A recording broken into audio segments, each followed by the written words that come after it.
प्यारे बच्चों नमस्कार। कक्षा 11 की ऑनलाइन क्लास में आपका स्वागत है। जैसा कि हम सभी लोग जानते हैं, हम लोग चैप्टर 2 पढ़ रहे थे, मापन तथा त्रुटियाँ। तो अभी तक हमने मात्रक, मूल मात्रक, आदि मात्रकों के बारे में जाना है, अस्थायी मात्रक भी जाना। अभी मतलब हमारा ये पहला पार्ट मापन हो गया ख़त्म। अब हमारा दूसरा पार्ट चलेगा त्रुटियाँ। तो पहले बात जानते हैं कि त्रुटि क्या कहलाती है। त्रुटि अर्थात गलती। त्रुटि कहलाती क्या है? तो हमें मालूम है, हम भिन्न भिन्न यंत्रों से भिन्न भिन्न चीज़ों को नापते हैं तो उसका एक निश्चित मान होता है। जैसे हमारा जी का मान होता है 9.8 और हमने किसी यंत्रों की सहायता से जी की गणना की तो वो आया 9.7।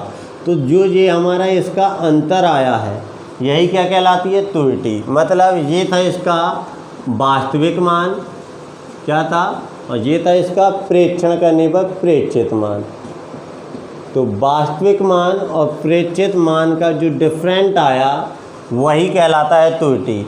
अर्थात किसी हम मापक यंत्र के द्वारा कोई वस्तु को या किसी चीज़ को नापते हैं तो नापने के कारण उसके वास्तविक मान और उसके प्रेक्षित मान में जो अंतर आता है वही क्या कहलाती है? हमारी त्रुटि कहलाती है। त्रुटि का मतलब होता है गलती। सपोज कर लो, कोई भी चीज़ ले लो, निश्चित मान किसी का निश्चित होता है। मान लो 1 किलोग्राम माट है और कभी कभी ऐसा हो जाता है कि थोड़ी बहुत त्रुटि आ जाती है। मान लो मिलीग्राम के लगभग, आधा पॉइंट मिलीग्राम। तो जैसे हम ये 1 किलोग्राम का माट है और दूसरा जो माट होगा बिल्कुल फिक्स ना होके पॉइंट थोड़ा भी अंतर आ गया तो वो हमारी क्या हो गई? त्रुटि। अर्थात ये हमारा वास्तविक मान था 1 किलोग्राम और जो थोड़ा आया, सपोज कर लो इतना आ गया 99.00003, यहाँ पे कर दिया हमने किलोग्राम, या यहाँ पे 2.9 यहाँ पे कुछ कर दिया और यहाँ पे ग्राम। इतने ग्राम आया हमारा प्रेक्षण करने पर। तो ये जो थोड़ा सा अंतर है यही क्या कहलाएगा? त्रुटि। मतलब किसी मापक यंत्र के नापने से उसके वास्तविक मान और प्रेक्षित मान का जो अंतर आता है उसको हम लोग क्या कहते हैं? त्रुटि कहते हैं। ठीक है, तो चलिए देखते हैं त्रुटि क्या है। त्रुटि अर्थात गलती। क्या है? किसी मापक यंत्र द्वारा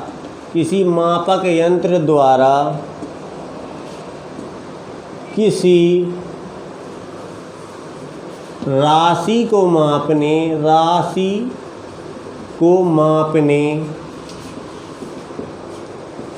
में उसके वास्तविक मान तथा प्रेक्षिक मान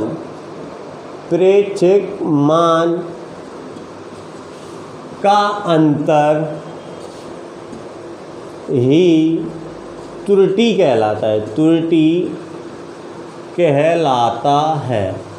अर्थात त्रुटि बराबर वास्तविक मान माइनस प्रेक्षित मान, या यदि प्रेक्षिक मान ज़्यादा हो जाएगा तो प्रेक्षिक मान माइनस वास्तविक मान का अंतर क्या कहलाता है? त्रुटि कहलाता है। त्रुटि को बेटा हमेशा नोट में लिख लेंगे। त्रुटि हमेशा प्रतिशत में व्यक्त की जाती है। त्रुटि हमेशा कैसे व्यक्त करते हैं? प्रतिशत में व्यक्त की जाती है। मतलब सीधा है, वास्तविक मान और प्रेक्षित मान का अंतर क्या कहलाता है? त्रुटि कहलाता है। अब वो किसी भी यंत्र द्वारा नाप सकते हैं। मान लो गुरुत्वीय त्वरण नापेंगे तो गुरुत्वीय यंत्र द्वारा नापेंगे।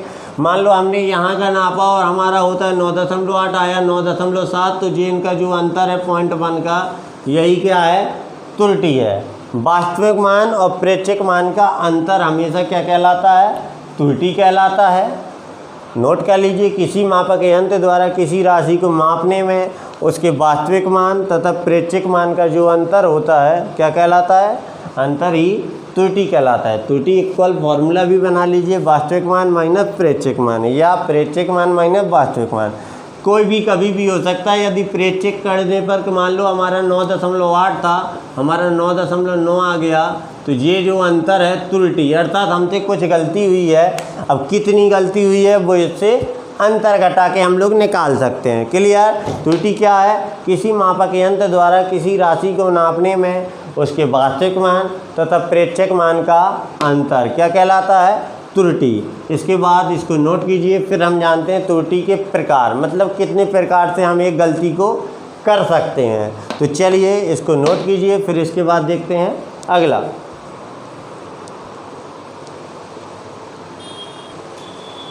चलिए बेटा देखते हैं त्रुटि कितने प्रकार की होती है। त्रुटि के प्रकार, ठीक, त्रुटि कितने प्रकार की होती है? तो त्रुटि बेटा होती है मुख्य रूप से 2 प्रकार की, फिर उसके पार्टों को काफ़ी सारे पार्टों में बांट दिया गया है। पहले होती है 2 प्रकार की, क्रमबद्ध त्रुटि और दूसरी यादृच्छिक त्रुटि। यादृच्छिक त्रुटि, त्रुटि माने क्या होता है? गलती, अर्थात वास्तविक मान और प्रेक्षक मान का अंतर क्या कहलाता है? त्रुटि कहलाता है। तो त्रुटि 2 प्रकार की, क्रमबद्ध त्रुटि और यादृच्छिक त्रुटि। क्रमबद्ध त्रुटि वो त्रुटि कहलाती है जो किसी राशि को मापने में एक नियमित रूप से उतनी ही त्रुटि होती है, मतलब वो निश्चित रहती है, उतनी ही हर बार, चाहे जितनी बार उस राशि को मापो तो उतनी ही त्रुटि आएगी, तो वो कहलाती है क्रमबद्ध त्रुटि। और हर बार अलग अलग त्रुटि आए तो वो कहलाती है यादृच्छिक त्रुटि। तो चलिए जानते हैं कि क्रमबद्ध त्रुटि क्या है। फिर क्रमबद्ध त्रुटि के 3 प्रकार भी होते हैं। पहले ही प्रकार आता है शून्याङ्क त्रुटि, इसके बाद दूसरा प्रकार आता है पिच्छप त्रुटि, और तीसरा वाला प्रकार आता है इसी का व्यक्तिगत त्रुटि, जो हमेशा एक निश्चित रूप में आती रहती है। व्यक्तिगत त्रुटि जो मतलब हर एक व्यक्ति के द्वारा हो सकती है, चाहे वो साइंटिस्ट हो चाहे कोई भी हो। तो चलिए पहले त्रुटि जान लेते हैं, फिर बारी बारी से शून्याङ्क त्रुटि, पिच्छप त्रुटि और व्यक्तिगत त्रुटि के बारे में जानते हैं, फिर यादृच्छिक त्रुटि के बारे में जानते हैं। तो चलिए देखते हैं क्रमबद्ध त्रुटि क्या कहलाती है। तो ऐसी त्रुटि जो किसी राशि के मापने में, जो किसी राशि के मापने में नियमित रूप से आती है, उसे क्रमबद्ध त्रुटि कहते हैं। क्लियर बेटा? त्रुटि क्या कहलाती है? वास्तविक मान और प्रेक्षक मान का अंतर। फिर हमने पढ़ा त्रुटि के प्रकार, जिसमें क्रमबद्ध त्रुटि और यादृच्छिक त्रुटि। तो अभी हमने क्रमबद्ध त्रुटि को जाना कि जो निश्चित रूप से, नियमित रूप से आए, हमेशा उतनी ही आए, उसे कहते हैं हम लोग क्रमबद्ध त्रुटि। यादृच्छिक त्रुटि जो हमेशा अलग अलग आए, कभी हमारा जैसे हमने गुरुत्वीय त्वरण नापा, कभी हमारा 9.7 आया तो कभी आया 9.9, तो ये यादृच्छिक त्रुटि। और निश्चित हमेशा, चाहे जितने बार नापो वही गलती हमेशा हो, वो कहलाती है क्रमबद्ध त्रुटि। तो चलिए इसको नोट कीजिए। फिर अभी हम लोग क्रमबद्ध त्रुटि के प्रकारों को जानेंगे, उसके बाद यादृच्छिक त्रुटि के प्रकारों को जानेंगे। चलो बेटा आप जानते हैं क्रमबद्ध त्रुटि के प्रकार, जिसमें से हमारे क्रमबद्ध त्रुटि के कितने प्रकार होते हैं? क्रमबद्ध त्रुटि के प्रकार। तो बेटा क्रमबद्ध त्रुटि के जो प्रकार होते हैं वो 3 होते हैं, पहला, दूसरा और तीसरा। शून्याङ्क त्रुटि, दूसरी पिच्छप त्रुटि और तीसरी व्यक्तिगत त्रुटि। तो चलिए देखते हैं बारी बारी से शून्याङ्क त्रुटि क्या कहलाती है, पिच्छप त्रुटि क्या कहलाती है और व्यक्तिगत त्रुटि क्या कहलाती है। तो शून्याङ्क त्रुटि वो कहलाती है वर्नियर कैलिपर्स। बेटा एक इस टाइप का यंत्र होता है, छोटी छोटी दूरियों को मापने के लिए यहाँ पे एक कैलीपर्स का पैमाना लगा रहता है और यहाँ पे कुछ जबड़े होते हैं उसके, एक इस टाइप का होता है और एक इसी से लगा हुआ ऐसा होता है जबड़ा, ठीक है। यहाँ पे एक हमारा होल्डर लगा होता है कसने के लिए और निकालने के लिए। यहाँ होता है जो मुख्य पैमाना, इसी के अंदर एक लगा रहता है बर्नियल पैमाना। तो देखना बेटा, ये इस टाइप का एक पैमाना होता है, आप लोगों को देखने को मिलेगा जब आप स्कूल में आओगे। देखना क्या होता है, जब इन दोनों जबड़ों को मिला दिया जाता है तो बर्नियल पैमाना और ये जो कैलीपर्स का पैमाना है, मुख्य पैमाना कहते हैं इसको, क्या कहते हैं, मुख्य पैमाना। जब दोनों को इनको मिला दिया जाता है तो बर्नियल पैमाना और ये मुख्य पैमाना दोनों एक दूसरे की सीध में आ जाते हैं। लेकिन बर्नियल पैमाना जो इसके जो अंतर होता है, सपोज कर लो ऐसा कि ये दोनों पैमानों को हमने मिला दिया, मिलाने के कारण बर्नियल पैमाने के यदि शून्य में आ जाए और जो मुख्य पैमाना शून्य में ना आए तो वो जो अंतर होता है उसी को हम लोग त्रुटि के नाम से जानते हैं। कौन सी त्रुटि? शून्याङ्क त्रुटि। तो चलिए देखते हैं कि क्या कहलाती है शून्याङ्क त्रुटि।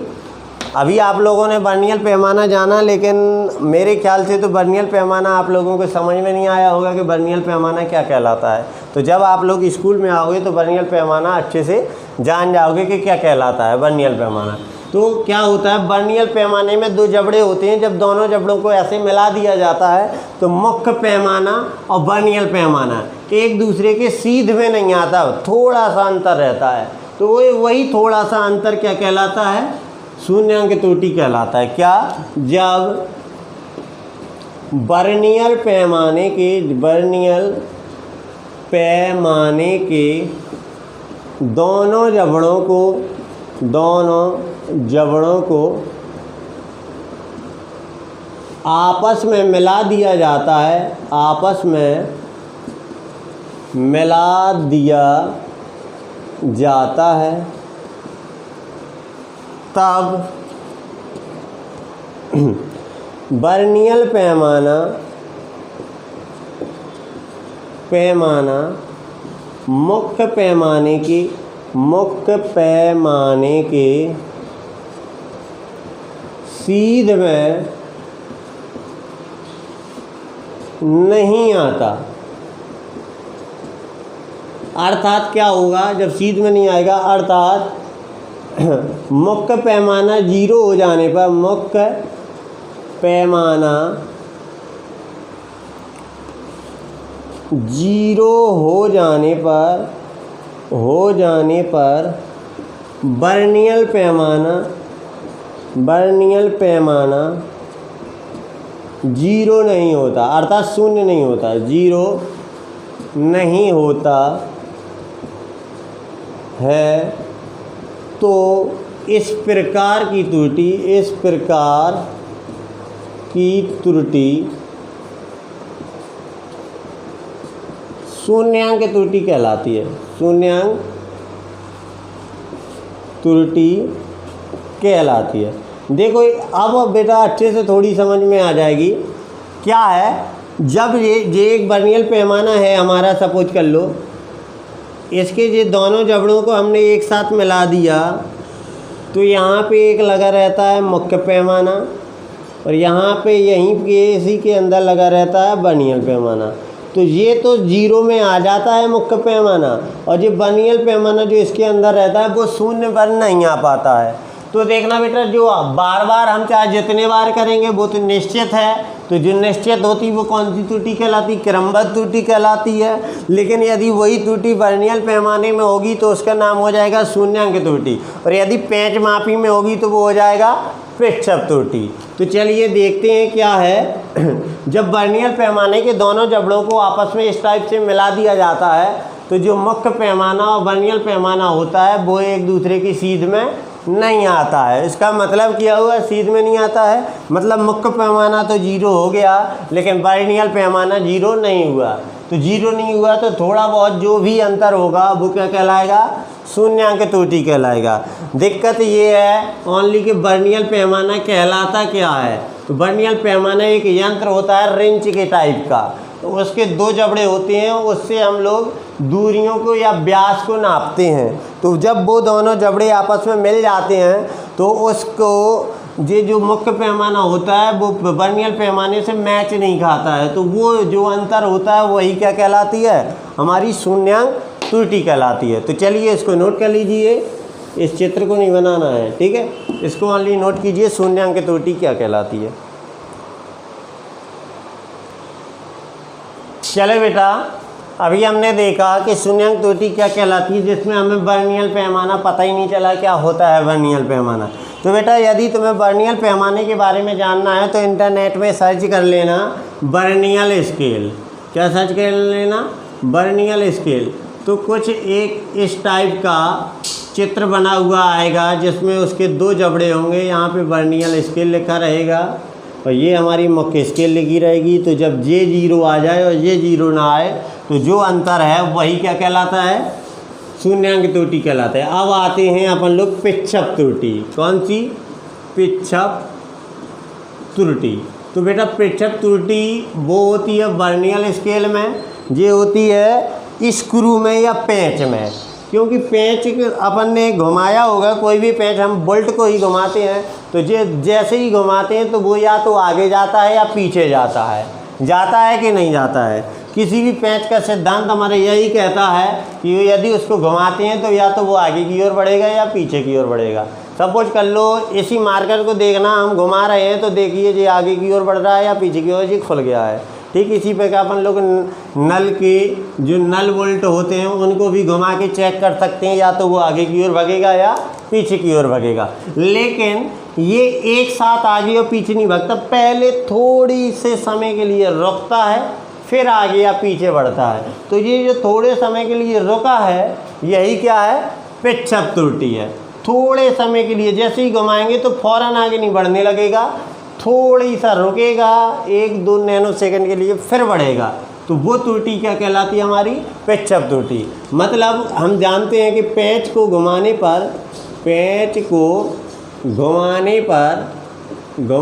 पर वह आगे या पीछे की ओर भागता है कि नहीं भागता है। लेकिन अधिकतर यह देखा जाता है, थोड़ी भाषा बना लो, यह देखा जाता है कि पेंच थोड़े समय रुक कर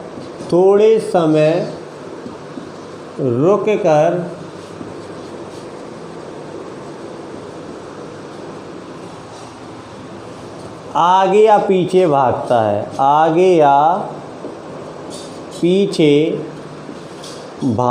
है।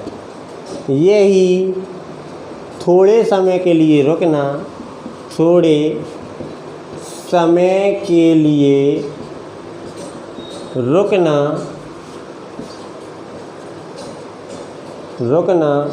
पिच्छप त्रुटि कहलाता है।